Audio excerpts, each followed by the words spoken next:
Today, I have a beautiful woman with me on KTU. Her name is Cathy Derksen.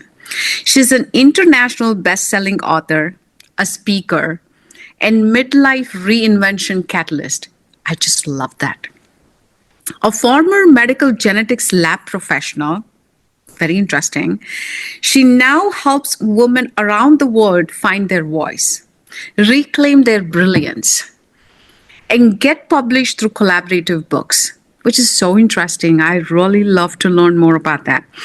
With 23, keep me honest there, with 23 Amazon #1 bestsellers and a passion for inspired tenacity, Cathy empowers women in midlife to step into leadership, public speaking, and purposeful living. She's known for turning personal stories into powerful transformations. Cathy, welcome to KTU. Well, thank you so much for having me. Anything you want to share about you more, that I didn't cover before we start? Well, it's always fun hearing an intro and thinking, okay, yeah, I guess that's me. But actually, it's at 24 books now. Okay, wow, 24 books. I love it. Maybe I'll be the 25th one working with you. Well, the 25th one should be out in a few months. Actually, a few weeks. Okay. Sorry, not a few months, a few weeks. Oh, wow. Around the end of this month. So, but yes, you can definitely be in one of my upcoming ones. All right. Cathy, you went from analyzing DNA in a medical genetics lab to helping hundreds of midlife women publish their first books and completely reinvent themselves through that, right? What was that exact moment you realized your real calling wasn't in the lab, but in helping women find their voice? Yes, and around 2010 was when I really started kind of, I guess, I describe it like an awakening, I guess you would say. Yeah. That I was really coming to realize that the place I was working was a very toxic work environment. And I knew that it was damaging my physical health and my mental health. And so I knew I had to get out of there. Right. And that kind of set me on a path of thinking, okay, if I leave here, what's next? What's next? Yeah. And in that kind of self-discovery and thinking about it, I found I literally had a message come to me that I was supposed to do something that created a true impact in the lives of women around the world. Wow. I had no idea what that meant. I had no idea what that would look like, but that message was clear as a bell. And from there, I started thinking, okay, what is it? What am I supposed to do? And I actually chose to go into financial planning as my next move because I thought this is what I'm supposed to do. This is how I can help women around the world, or really help women change their life. And so I went into that, did all the certifications, spent about 10 years in big banks and investment companies, and then kind of had another one of those realizations that no, this is not the right answer. Like, this is something that I can help women, but it's not where I'm supposed to be. And so it was actually 5 years ago last month that I left my job behind to become an entrepreneur, and really just with that idea, I have to figure this out. I have to figure out what I'm here for and what my thing is that I'm supposed to be bringing. And yes, so it was really about 4 years ago that I got involved with the books. And and again, it was literally a message that, yes, this is what you're supposed to be doing. You're supposed to be creating opportunities for others. Wow. Yes. How is that even possible, right? I mean, not many will understand that the message comes to us. Yes. It becomes so clear in our mind. Can't explain that, but it does come. Exactly. And I think there's two parts of that too. There's that the message coming to you, but then you have to be willing to listen. Exactly. Oh, you nailed it. You nailed it. Many people don't even understand that it's something that's telling you, listen to it.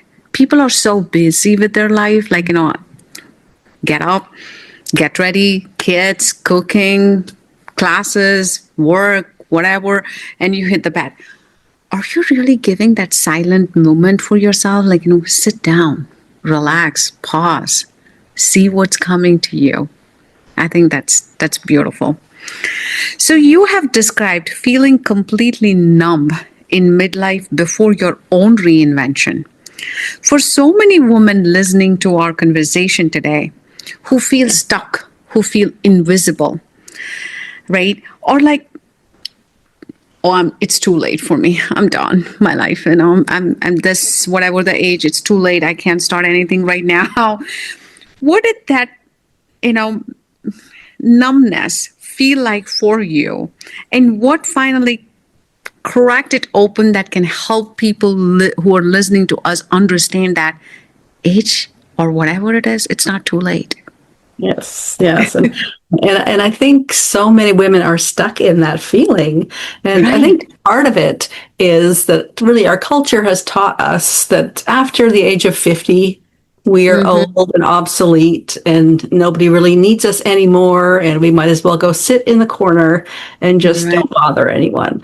So I think that's part of it. And when you think Right. about it, originally, well, if you look at like retirement age, set at Mm-hmm. 65, I don't think Mm-hmm. that was set at a time when most of us life expectancy was around 70, 75. Right. And so it might Right. have made sense then that, okay, you're going to just stop what you're doing and putter for a while. Whereas now we have to plan to live into our 90s and our hundreds, Right. and we want to do it well. We want to Mm-hmm. be healthy, mentally Mm-hmm. healthy, physically healthy, socially healthy. So Mm-hmm. really, I love inspiring women to see that this is Right. actually the time for us to start something new, to I do love it. something completely different, because we need to be doing things where we Right. are learning new things, meeting new people, going new places. Like that's what's going to keep us healthy and young. I love it. I love it. This is retelling for me because I was in that same mindset. Mm. Oh, it's too late. I mean, I'm, in the late 40s. I'm like, okay, it's too late for me. I'm not going to start the podcast. There's so many podcasts out there. Who is going to even come to me, right? And it's only to realize that if that is your calling, you have a unique voice and you have a unique mission and vision, go for it. It took a Yes, I while, love it. and you always need that one mentor to kickstart you, and I did find Yes, one. yes. Oh, perfect. So you call, I hope I pronounced this well. I tried memorizing it. Dyslexic. Is that how we pronounce it? Dyslexic, yes. Dyslexic. Okay. That's the Dyslexic. dyslexic thinking. I was going through and researching about you, right? One of your top skills and a true superpower. Keep me honest if that's not true, because that's No. what I understood. Yeah, yeah. How has this unique way of seeing the world actually given you an advantage in leadership, um, you know, leadership publishing, or helping other women step into their brilliance? Mhm. Yes, and the part that most people who aren't dyslexic know about dyslexia is that we tend to read slow, spelling is bad, those kind of things. Those are the things that most people Your know brain works very well. about That's what I know. dyslexia. Yes, exactly. And what most other people don't understand is that being dyslexic actually gives us an ability to think differently. Yes. So we don't necessarily think in straight lines. I Mm-hmm. like to describe the way I approach things as almost like a spider web Love of it. all kinds of different things being Right. connected, and being Right. able to see that bigger picture and Right. how things connect. Wow. And so I think it's one of what helps me, I think, with the books Yeah. is the idea that, to come up with big concepts, like what do people want to share about, and then be able to kind of reach out and branch out and look for different opportunities and connections, and bringing it together. So that That that is is the part. so powerful. That is so powerful.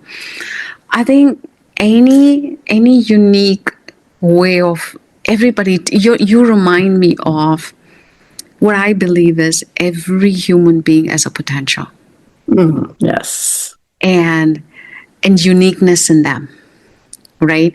And that's their superpower. That's their strength. It's only that they have to tap into and realize what it is.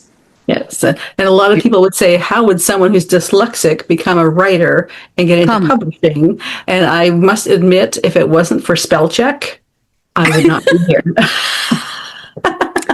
See, I mean, it's not, to me, is like your core has a story that you want to share. You Yes. come with that energy, the story, the person. Doesn't matter about the spelling, doesn't matter about the grammar. And Cathy, did all my education in my native language until my 10th grade. So it took a while for me to, I, I learned how to read and understand the English, right? But never a spoken Right. for a very longer time. And when I landed in United States with my husband, I had this core passion of like, I need to learn how to speak well, not just how to speak, but speak well. Right. And anybody can learn that. There's tools, there's technologies, and you can do it. And that is the very part of like, who you are is important as in a core. And what Yes. you want to share is more important. Everything else is a tools. Yes. No, I Everything else agree. we have I tools. agree. Yeah. We'll figure out the rest. I will figure out the rest. Exactly. So you have helped over 200 women become published authors. It Yeah. is such an amazing thing. Through collaborative, to all of this, like, I don't know, again, when you say that you can see a spider web, I feel like, that's how you're like, can see these stories which can come together, right? And what is the biggest mindset shift you see in a woman that the moment she decides my story matters enough to share? What is that? If you can share a little bit about like your experience working with women. Yes, yes, and it's so common that I'll start talking with somebody about their story and what the key parts are, and they'll approach it as if, well, you know what, I haven't done much in my life, and there's not really much of a story here, and then we'll get talking about it, and what she's been through, what her journey has been, Right. and I don't think there's anyone who, over the age of 30 that doesn't have some significant story of what they've overcome and what they have accomplished and all of those things. And so to see that shift in them about feeling like, oh, I've got nothing to really say, to realizing, yes, your story is powerful and can literally change somebody else's life. Right. And so that's a big part of it. And another part that I see as well, becoming a published author is something that I think they say like 92% of people have it on their bucket list to become a published author, but only about 5% of people ever do. And so for most people, they put it on the back burner and thought, well, this will never happen. That won't happen to me. Right. And so when you make it happen, when we do publish this book together and they've got their book in their hand, there's almost a shift in what they see as possible. Right. What they thought before was impossible. Right. And now it's happened. Right. So it's almost like it opens up this feeling of, wow, what else can I do that I didn't think I was capable of? Right. Oh my God. So is your books and the projects touch on midlife and grit and tenacity, grief, leadership? It's multiple, right? I mean, it's not like one aspect of it. You kind of touch everything, and even passion with purpose.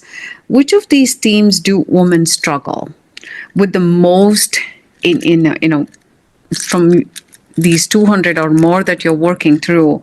What do they struggle most? And why does getting their story published become the catalyst for everything else?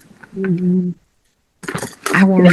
really interested in this because I know how it means a lot to me too. Yes, yes. And I think one of the struggles that many of the women face is imposter syndrome.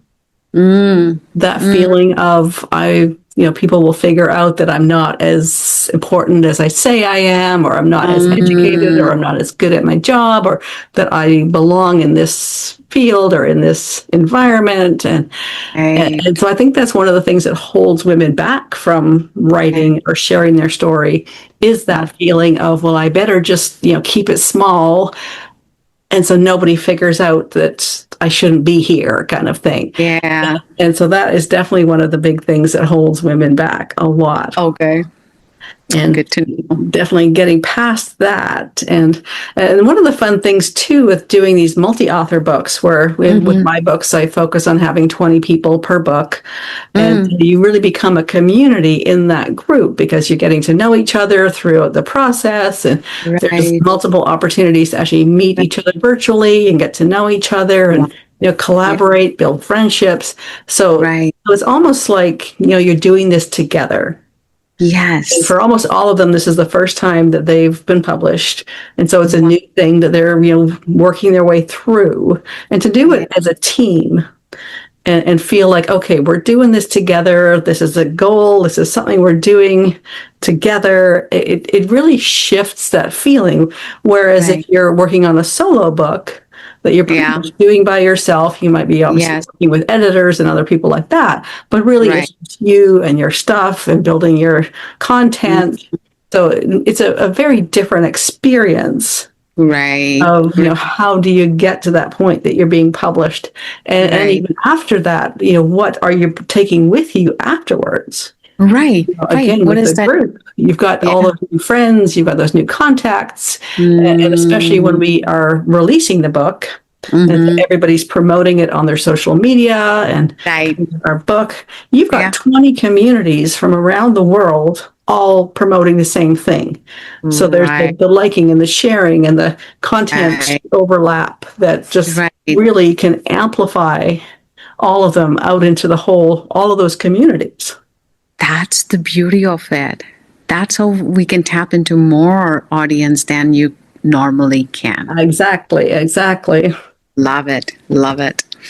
So, can you share one woman's story from feeling invisible or terrified to write to becoming a published author whose life and business completely changed because of it? What happened in her world after the book launched? One Yes, yes. story. Yes. Well, one of my favorite stories is one of my authors. She actually started in my first book. Mm-hmm. And right now she's 75 years old. She Wow. has spent Okay. most of her life feeling like people don't get her, they don't understand her. She's very into crystals and energies and all these Right. things, and she always has been, and her family's never understood her, so she's always kind of felt like, well, nobody really wants to hear what I have to say, that I'm Mm-hmm. just this weird person that nobody understands. And but she wanted to get published, but she kept Right. feeling like that nobody Right. wants to see it, so why would I? And Uh, she was in my first book, which was called Embrace Courage. I'll go look for that. And Okay. she put out her story. It was kind of a combination of her own journey and some of her poems and the work that she had done. And she started getting all this feedback from people reading it that, wow, I love this. Just connecting with her, wanting to learn more, wanting to understand what she does. And she was so excited about it. Then she jumped into another book. So the other one she Mm-hmm. did with me, I think it was Midlife Awakening, was the next one she did with Mm-hmm. me. And it was like her momentum was just building. And like I said, she was like 75 years old, Wow. so she was someone Yeah. who most people would think, okay, you're done. Again, go sit in the Yeah. corner, Yeah. Right. Right. But, she did the two books with me, and then she just got all inspired. And then she went and did a solo book. And now Wow. she did a second solo book.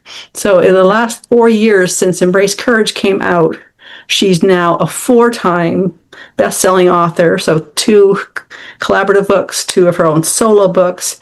And she has started a YouTube channel. So she does Yes. YouTube videos regularly now.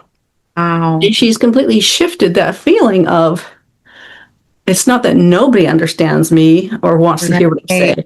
It's just Right. this community I live in at my home, they don't understand me, but there's a Exactly. whole world of other people who do. Right. And it Find just, your audience, right? exactly. So it literally opened her up to the world. Oh, that is awesome. Kathy, this is resonating with me so much. So you talk about the ripple effect, and I think I heard about it, but I just want to more stories are more good of women sharing their stories. What's the most powerful ripple you have personally witnessed from one of these collaborative books? That's a good question. Well, how I see the ripple effects from these books is that really you don't know the impact that your story is going to have. And you don't know, besides that, again, that impact it's having on you as a writer, but then the Yeah. impact it's now having on the reader, and then the impact it's having on the people around that reader. So, as an example, some of the stories with the women have been through abusive relationships, or got away from toxic environments and things like that. Now, so another woman who is in a situation like that reads that story, Mm. and they realize they're not alone. Yeah. That it's Yeah. not their fault. The Right. situation is one they can get out of, and seeing that example of somebody else who has come through that and has got out of Yeah. that situation. And now then you see that ripple of, now that one woman reads the story, she realizes she has strength. She realizes she can change her situation. Now that's also changing her family, her Yeah. kid, the Yeah. people she knows, the next Right. generation, that the people in her community. So it's literally rippling out in ways Wow. that we'll never see, but Right. it's happening. I so, oh my God, this is, I'll share this with you after we're done, but then this is so, I feel like I'm talking to you and I feel like I can already see 4 or 5 different scenarios of my life can be a book of each. Yes, And yes. it just coming to me right now, but that's the power that you're sharing. And I'm hoping somebody listening to us can, something sparks in their life. No, Never know, exactly. right? Yes, yes. For the aspiring author listening right now who keeps thinking, I don't have time, I'm not a writer, who am I to share my story? What is the one small courageous step you do have them take today? Perfect. Well, I will definitely tell them for sure that you don't need to worry about it taking so much time, and especially with these multi-author books, you only have to write Yeah. one chapter. Yeah. So, chances are you could probably do that in an afternoon or a weekend, and just it's done. And of Yeah. course, there's editors and people that clean it up and make it so even if you're not a professional writer, the Right. system, has professional people that finish that up for you. And so I Right. definitely recommend, like, let's get on a call. I'll walk you through, what is your story? What do you want to share? How does this work? What's the next steps? And definitely, in my experience, by the end of a call like that, people are very excited and very much feeling like, yes, this is something I can do and I will Right. do. People who are listening, call Kathy. Yes. We'll tell you how to, catch hold of you. So you emphasize finding the courage, take the leap. What is the scariest leap you have ever taken? And what did you learn about fear that you now teach every woman you work with? I guess probably the scariest one was when I decided that I had to leave my marriage. And Yeah, like not easy. the idea of being a single mom, I had 2 teenagers, Yeah, and then realizing that, weighing the negatives and the positives on each right. side, and knowing that no, I have to make this decision. I Mm-hmm. have to move forward with me and my kids. And Mm-hmm. and yes, so to go through that, making the decision, taking the action, doing the moving, doing the telling everybody that we're breaking up. This is all that was definitely I would say, the biggest and scariest decision that I've had to make. Oh, totally, totally get it. So many women want to become visible speakers and leaders, but freeze at the idea of putting themselves out there, right? And how does becoming a published author, or even the public speaking or like keynote speaker, how do one get themselves all together and become confident in become a confident speaker? Also, the people who are looking to be an authentic leader, whatever in their life, I think they hold back. They keep themselves there easily. Yes. And I would say generally taking that one next step is really the most important thing. We often see it as such a big thing, and there's so much that has to get done, and it's so overwhelming. But just focus on that one next step. And I definitely find that by becoming a published author, I describe it like doors open that you didn't know were there before. Right. Opportunities to get into speaking, opportunities to get into other publishing things, opportunities for other PR. Right. Those kinds of things just start appearing because you put yourself out there with the first thing, that you've got the word author in your profile, that you're moving forward in this. So that one next step. One step is so important. That is so true. And I do want to have looking ahead, what are the new possibilities do you see for midlife women who are finally ready to, tap into their lives and tap into their brilliance? And what's that one thing you want every listener to remember when they feel like it's too late for their next chapter? Yes. And there's one of my favorite quotes that I always love sharing.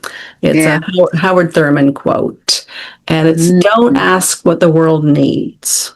Ask what makes you come alive and go do that, because what the world needs are more people who have come alive. And to me, that just says everything, that we all need to come alive. Right. And not curl up and get quiet and small and disappear, but figure out what is it that makes you come alive. And I think, in my opinion, I think midlife women have the potential to shift the world. Right. The more we do come alive and follow our passion in what really excites us, I think that is what is going to shift so many parts of our current world into a much more positive, collaborative, encouraging, just reality that we can all enjoy. So true. So I think I'm listening to you, and I'll tell you, my life changed a year ago. And I was a woman who had a lot of self-doubt, in even to put myself out there in the world and make myself visible was a very hard thing for me. But when I did, against my own family did not want me to be out there, but for some reason it was a strong calling. It kept pulling me back. You haven't started this. You haven't started this. Try this, right? When I really did, I don't know, it's magic. It's magic. I still have a lot more to, kind of unlearn and cleanse myself fully to become who I really am in its entirety. But the journey is beautiful. So, when you and start on that.